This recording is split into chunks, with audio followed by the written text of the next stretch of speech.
Good afternoon, everyone. I'm Shota Deolushago. In today's video, I want us to dissect time as the fifth force of the universe. Well, we know that we have four fundamental forces of the universe. Some of them are being merged together, like a weak electro uh, force, which is a margin of electromagnetic force, and then the weak nuclear force. But basically, we know that we have four uh, fundamental forces of the universe. We have we have strong nuclear force, we have weak nuclear force, we have electromagnetic force, then we have gravitational force. So the fifth force that we're going to add to it is going to be time force, and that is going to be energy regulating force of the universe. So now we're going to dissect what the true nature of time is, and we're going to look at how that can actually help us to explain, to shed more light on the rudimentary aspect of space as the fabric of the universe. But basically, you know that time energy wave model is what actually, expands to come about the space as we have it, because if space is dynamic, then something must time must relativize something, and that particular thing that time relativizes is energy. And so it can be space, because space we have to expand as time scale wide. So we're going to look at that in detail. So we're going to see the expansion and the contraction of space. So let's dive into it. So I want to start with defining what time is, and from that we're going to look at all the forces that we have. So basically, time in my research publications is defined as electromagnetic speed of relativistic scaling. What is that telling us? Once we have time traveling inversely to energy, then it's more or less like entangled interaction. And so time and energy, once entangled, can be classified as same thing. But time is faster than the speed of light because of the aspect of that relativistic scaling. So we're going to actually dissect and even dive deep into that to get the true nature of time. Now, how do we come about the reading of time? So time reading at atomic level is based on the energy difference between two states. And that two states, we have them to be two states of the cesium nucleus in a magnetic field. So what is that telling us? That is actually telling us that for us to have the reading of time, there must be a kind of difference, and the difference will actually emanate momentum. So basically, when we bombard cesium atom with laser, then we're going to have cyclic radiation. So the cyclic radiation that we have, we can actually use that as time reading. So that is basically what we have. But we should know that whatever that has power to exist at all in the universe must exist within the domain of time. And so basically, the cyclic radiation that we have is within the domain of time as we have it. So what we have as the reading in seconds is more or less like the encapsulation of light speed. So the constancy of light is within the reading of time that we have. So time is still faster than the speed of light, even though we have it traveling in seconds, just as we have it. So the third one, which is the relativistic scaling of time to energy, emerges force. So the relativistic scaling of time to energy emerges force. So when you have time scaling narrow, then that will result to high energy. So that will increase the intensity of energy. But when the time scales wide, then that will reduce the intensity of energy. And that's why I say time is energy regulating force. And that is the force, which is the fifth force of the universe that we're going to have. So now, force emerges differences as momentum. So when you have force, because if the force starts from where the time is scaled narrow, then you know that the intensity of energy will be high. So that the momentum we have there will be so fast. And then when it gets to the point where time scaled wide, then intensity of energy will be so reduced that we will have low momentum. So with that, we can, with the force that we have as emergent force or as emergent value, when time scales relatively to energy, we actually determine the momentum that we have. So then differences are balanced by suspensions around maxima and minima of time energy wave model. Well, the suspension that we have around the high region of time and the low region of energy will empower us to have locality within non-locality of time energy entanglement. So when things are entangled, like for instance, time is entangled to energy, then it means that energy and time are the same thing. And so the transmission of information is going to be instant. And that simply means that there is no room for manifestation of, there is no room for us to be able to visualize the manifestation of event. So it's going to be so fast than what one can actually observe. So for that reason, we need a kind of suspension that we lower the momentum such as, to lower the momentum so as to be able to have to have the view of what is actually going on. So we have suspensions right there.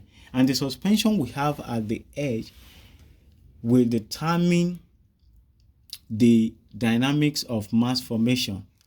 For instance, once this value, which is value, the mass of electron, once we supply that in the formula of everything, which is 9.109 times 10 raised power minus 31 kilogram, we're going to get the classical counterpart. And the classical counterpart is what we have up here, which is 2,277,250,000 kilogram. So now, if we now want to reconfirm the mass worth of electron by supplying this classical mass worth into the formula, then we know that whatever we're going to get will be suspended by the wave amplitude that we have here. So the wave amplitude that we have is 5.7 times 10 raised power minus 48, and that is at the quantum level. So we have another one at the classical level, which is up here. So instead of minus 48, it will be raised power 48. So we have 5.7 times 10 raised power 48. Now, if we want to get the mass worth of electron while in motion, once we supply this, the wave amplitude in the formula of everything, we're going to have 0.00000001423, and that is the mass worth of electron while in motion. Now we can see that the space that we have at the quantum level is so tiny, far tiny than what than what can actually contain the mass worth, the real mass worth of electron. And that is why the trajectory has to travel beyond the time energy wave constraint to get the actual mass worth of electron. Now, this explains the reason we have virtual particles. In vacuum space, we have pop-up, we have virtual particles, virtual photon popping into existence and disappearing as quick as possible. The reason is for the fact that the mass worth of what is being retrieved at higher dimension, which is higher degree of freedom and power, the real mass worth of electron that is retrieved into the system is far bigger than what this space can contain. And so when you have very huge mass worth in a very tiny space, then it will quickly disappear. And that's why we have the virtual particles. And virtual particles are necessary to actually accelerate momentum towards the central singularity, which is the singularity of the future. So when you look at this portion, this is the position phase of time energy wave model, and that could as well be termed as the entirety of the universe.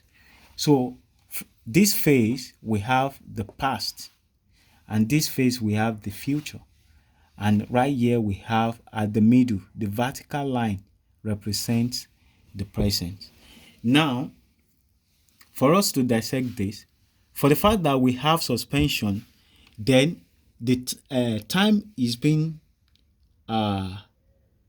dragged in such a way that it introduces latency. So there is latency in time trajectory or in time peregrination, and that latency is what actually caused the emergence of the past, the present, and the future. So now you can see that the future, we have it to be in blue, which is, it is more energetic because we have the contraction of time and energy. So the nature of time and energy will determine what we have as the future and what we have as the past.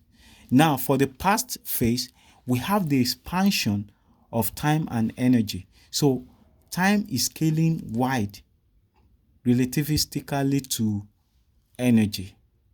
And so even though energy is scaling wide to time, it is still being contracted in such a way that it generates radiation for the mechanical formation of mass at classical level.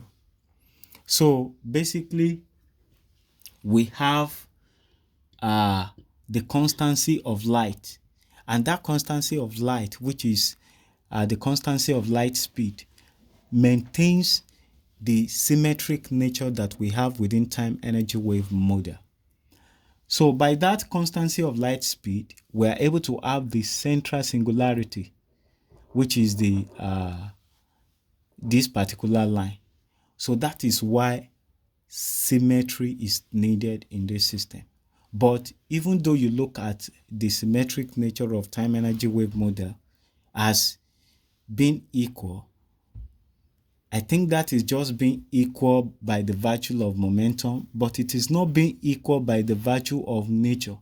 So the classical region deals with accumulation of mass, while the quantum region deals with decaying of mass. And that mass is being so decayed that we have tiny worth of electron while in motion, compared to the real mass worth, which is far bigger than what we have right here. So that is that. Then another thing we need to know is that in the momentum phase, we have same thing, but in this case, we have energy density instead of mass worth. So in the position phase, we have mass worth, but here we have energy density. Well, if you want to know about energy conservation, there is a video for that in my channel. You can actually click on that to watch that.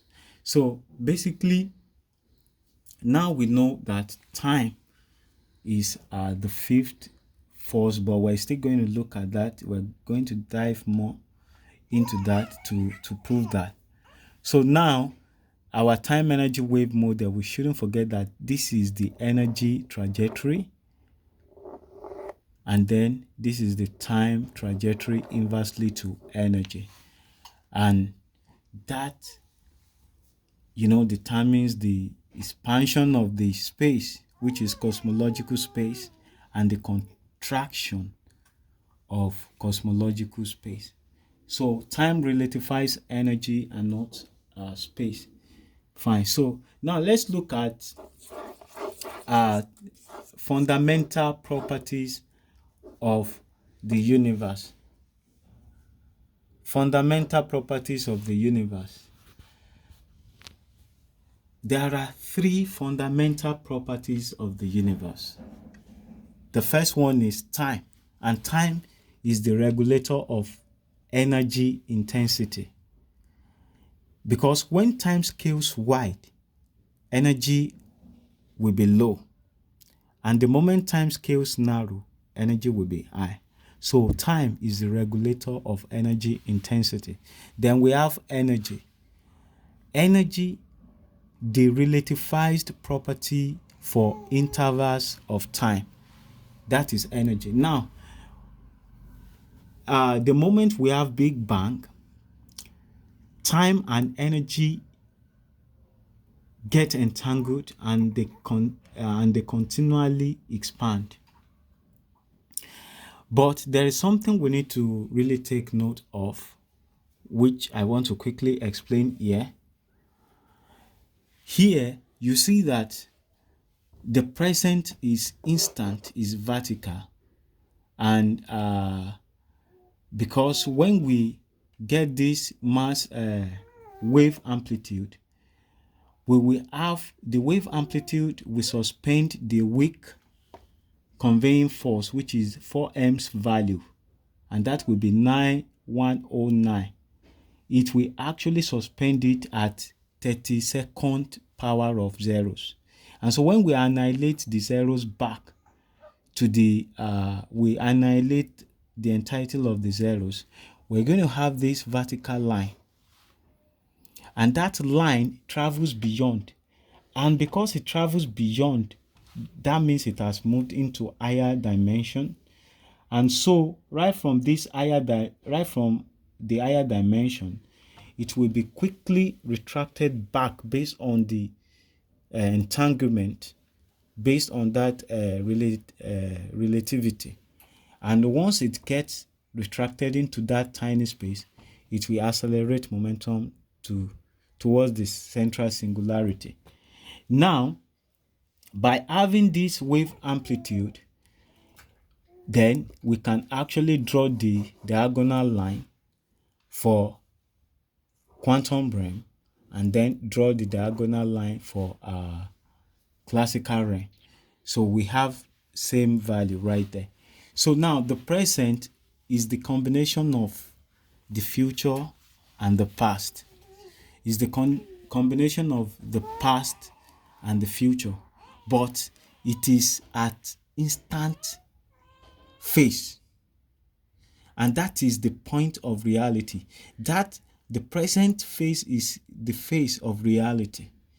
So now what we have, we are able to get the past based on the nature of time energy wave interaction, and then get the future based on the nature the nature of time energy wave interaction.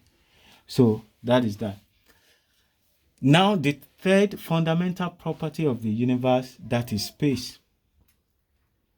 Well, some people may want to argue that since time expands, since time relativistic scaling to energy expands to half space, they may want to argue that space is emergent. But in real sense, space is not emergent. Space is part of fundamental properties of the universe, because the interaction of time to energy is just to reveal the dormant activity of space. And now when you look at the definition of space here, it is the regularized repository for conserved energy. So we're going to get what conserved energy is as we progress, but basically we can see that space becomes alive when there is relativity. So when there is relativistic scaling of time to energy, then space becomes alive. So that is it. So before the Big Bang, we're going to have space being stacked within time and energy. And at that phase, there is no more relativity of time to energy, and there is no entanglement of time to energy. And so time in that phase will just continually glide. So that is why even when energy is at zero level, time will still, we still have some level of energy, because time is far beyond the operation of energy. So time is far beyond the speed of light as we have it. And so we're going to look at what we as well propel virtual particles when energy is deemed to be at a zero energy state. Where we look at that too. So now let's look at emergent properties of the universe. The first one is force. When time scales narrow to energy, then the intensity of energy will be high, and that will generate force that will propel things in the universe. So force, the resultant product of time scaling to energy. Then the second emergent property of the universe, that is matter or particle, and that is the conserved product of energies reactions to time scaling. Don't forget, I say energies reactions to time scaling. So that means when energy reacts to the scaling of time, then the product that it manufactures will be particles or matters. Then we have mass. Mass, the arranged formation of conserved products per volume. So when particles are being arranged in such a way that they agree with each other to concentrate into a tiny space to have weight, they become mass. Please take note of how these things are being meticulously defined, because the definition will actually support the essence of each of these things. So now we have wave. Wave, that is the propagation of energy's action. Notice I said energy's action to time scaling. So if wave is energy's action to time scaling, while particle is energy's reactions to time scaling, that means that wave is more, that means the speed of wave is faster than the speed of particle. So the emergence of particle will be within wave, just as we have the classical mass worth and the quantum mass worth in our time energy wave model. So those are the things that are fundamental and also emergent in the universe. There could be more emergent properties. There could be more emergent properties, and there could be more fundamental properties, but those are the ones I I could highlight for this purpose. So now let's look at this region. And so here we want to ask some questions. And with the questions, we'll be able to understand the nature of the vacuum space or the cosmological space in general very well. So the first question is, why are there resistances in the vacuum space? This is a very big and tough question. Now, we know that the vacuum space has to be the state where energy is very low. I mean, where energy is at zero level. But we know that even in that vacuum space, we still have some level of energy. And so we have those particles as virtual particles popping into existence and disappearing. Now, these virtual particles or virtual photons, why are they in existence when energy is deemed to be zero? Well, that I have explained in that region of time energy wave model where we have the diagram. Because we have the real mass worth of electron outside the time energy wave constraint. And once that real value of electron is gotten and then injected into the system, it will be compressed into a tiny space.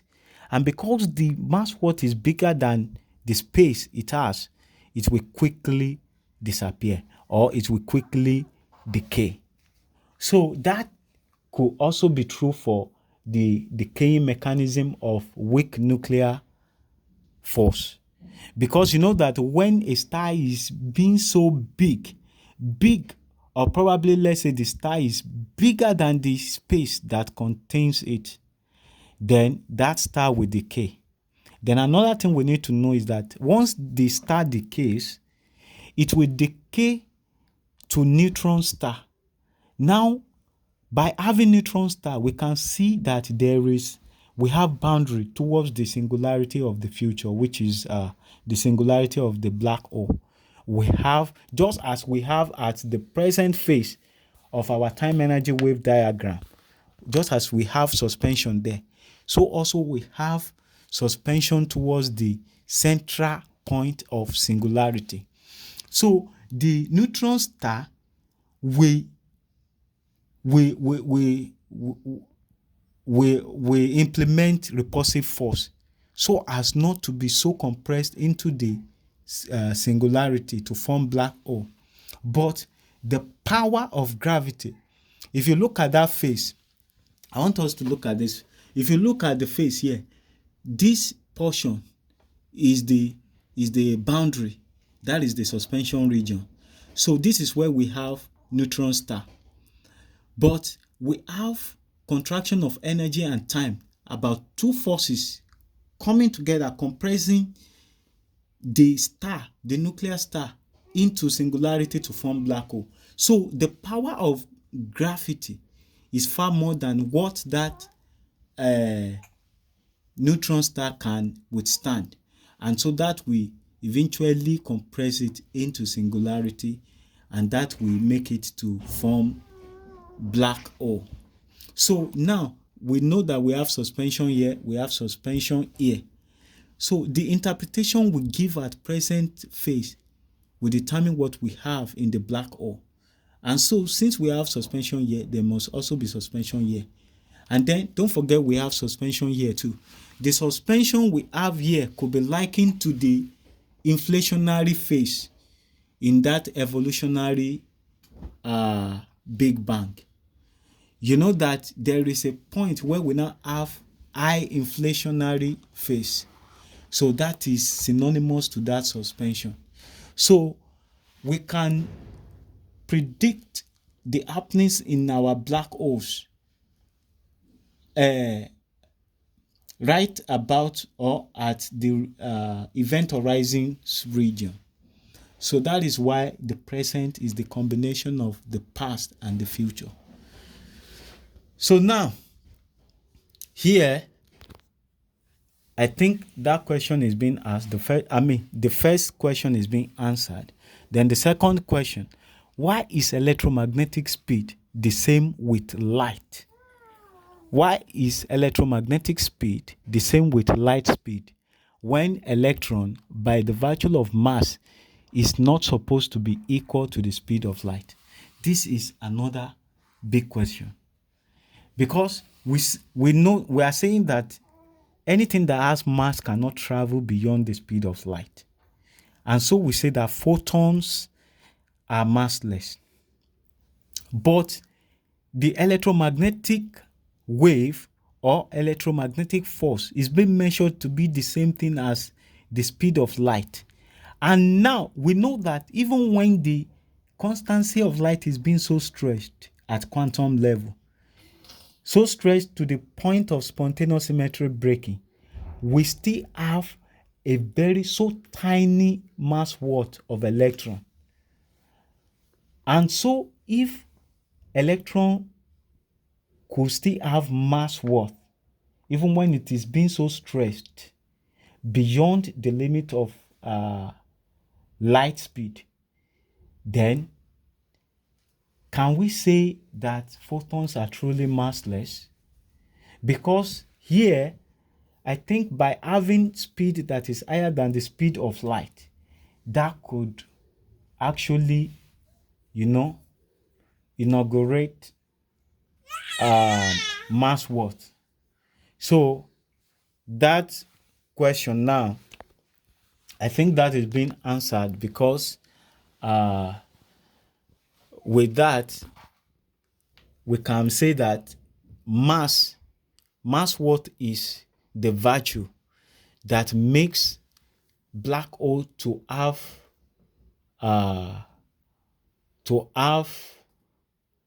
speed that is faster than the speed of light. So the mass worth that we have, so basically, if we quickly go back here, the mass worth that we have here, they have to be more than the speed of light. By the time they are decayed into this black hole, the energy density will be more than what light speed can contend with. And so that is why whatever we have inside the black hole will not be able to escape, because the speed is faster. Speed of light cannot actually travel beyond.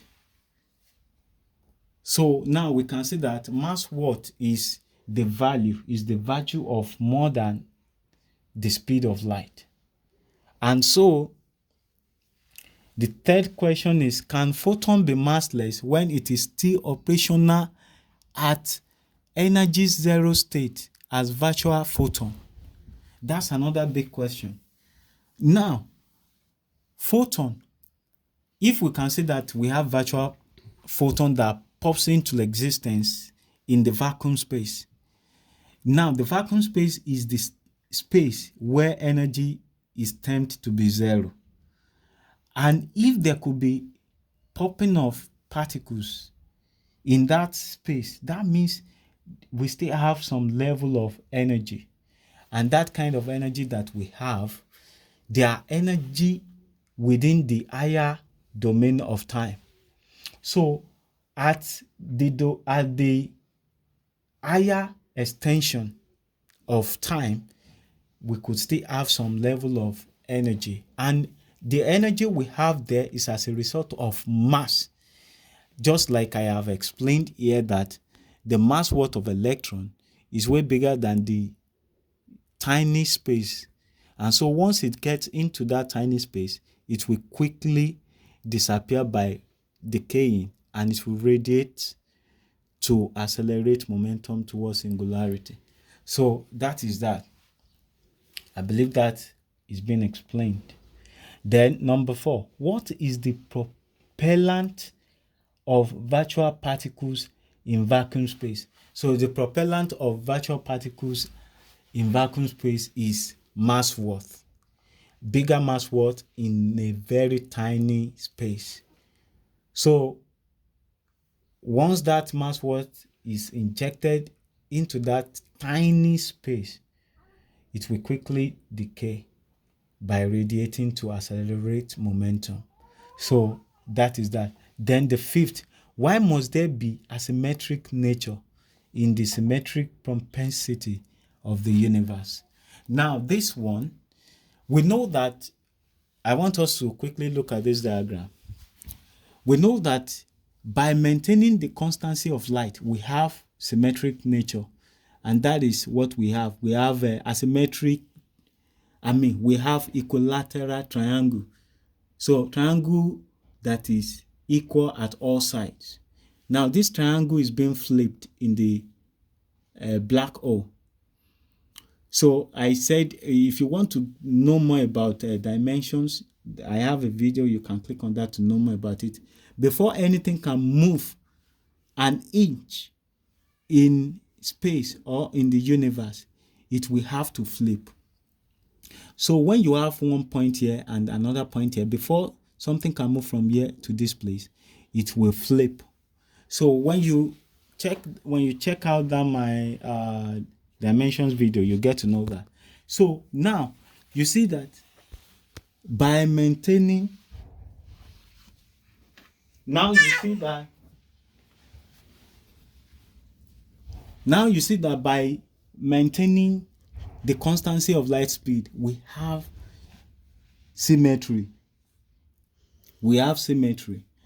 But now the symmetry we have here, the quantum area is light. The classical portion is filled with mass. So the symmetric we have is not even symmetric in real sense. It is asymmetric by nature, because this portion is decaying mass, and that is why we have so tiny mass worth of electron, while this classical region is accumulating more mass. So by nature it is asymmetric, but by momentum it is symmetric. Okay, so that is that. Those 5 questions are being answered. So now let's look at the fundamental forces that we have up here. The fundamental forces that we have here. So quickly just want to see the definition of these fundamental forces. The first one is strong nuclear force. Strong nuclear force. Now, what is the definition of that? The definition of that is the binding force of the nucleus by short distance. That is it. Then the second is weak nuclear force. The binding force of nuclear boundary for decaying of radioactivity. Well, this nuclear force, the weak nuclear force, deals with decaying of it deals with radioactive decay. So there is still more to that. Then we have electromagnetic force, which is mediating force of elementary particles. And then we have gravitational force. Gravitational force is the attracting force between all masses in the universe. So the fifth force, just as the fifth force that we're going to have is going to be time force. So what will be the definition of that? It will be energy regulating force of the universe. So that is that about all the 5 forces of the universe. So the time force is going to be the newly added force, and once we look at that, the time force is more or less like a balance force of the universe, and then it is energy regulating force of the universe. So that has empowered us to know more about the deep nature of space. It has empowered us to know more about the deep nature of space and even the deep nature of vacuum space. And with that, we are able to know that the excess of mass worth in a very tiny space at quantum level is what results to virtual particles, then virtual photons. Then we know that once we have virtual photons, because having having virtual particles or virtual photons, that has to do with mass worth. So we can't say that photons are massless based on that. And then we're able to know that the symmetric nature of the universe is actually pointing to asymmetric nature of the universe, because symmetric nature of the universe is not symmetric by nature, it is asymmetric by nature. And that actually resulted to the asymmetric we have by extending the trajectory beyond the time energy wave model to have the actual mass worth of electron in our time energy wave model. So with this, we're able to know the true nature of space and then the true nature of time itself. We're able to know that time speed is faster than the speed of light. And we know that the dragging of time is what results to the emergence of the past, the present, and the future, because we have latency in the peregrination of time. And that's why we have the past, the present, and the future. So based on the past, the present, and the future, we are able to know the direction and then the flow of time. So we know that the flow of time is from ordered state to unordered state. So from ordered state to unordered state. So we know that the flow of time is like that. So then what else do we need to know? That is that for this particular video. And this is the time as time as the fifth fundamental force of the universe. This is the detailed explanation or detailed explanation of it. So thank you. I believe this video is quite informative. And insightful. If you like the video, make sure you like the video for real by clicking the like button. Don't hesitate to subscribe so as to be notified for the subsequent videos. Then this is a novel, it's a novel discovery, so I'm going to put the link to my research publications in the description below. Anybody can click on that to evaluate what we have on the board. Then lastly, don't forget to share the video. Share this video with your friends. Then till I remain my humble self, Shota Delushegun. Thank you.